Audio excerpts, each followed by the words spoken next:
So I finished up RWBY Volume 9, and as I was watching it, I began to realize that I was making the same mistake with RWBY that I did with Bleach a long time ago. And I only corrected it a few years ago because of this podcast, the first time I ever talked about Bleach on a podcast. Right. Which was I've let a lot of the hate the series gets, combined with a few of the writing decisions I don't agree with, taint my view of it. And watching Volume 9, I'm reminded of like what makes RWBY so great and why I enjoyed so much. Because this season Hmm. is really good.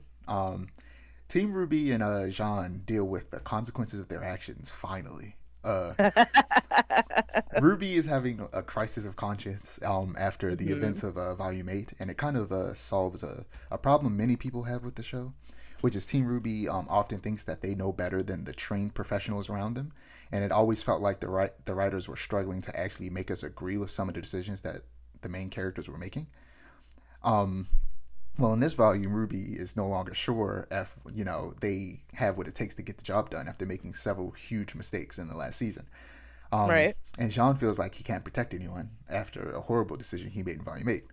And ultimately, they learn that they aren't perfect or always right and will make mistakes. But what's most important is to learn from them and to not beat themselves up about it. All of Right. that should have been one sentence. That's why I was confused. Um, yeah, this type of character growth I've been wanting to see in RWBY for a very long time. And Hmm. this season was about acceptance of like feelings, acceptance of mistakes, and of oneself.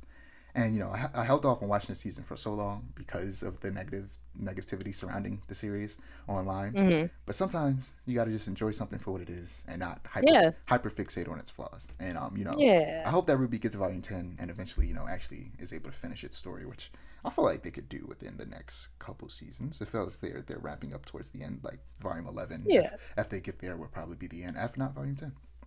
Hmm. Yeah.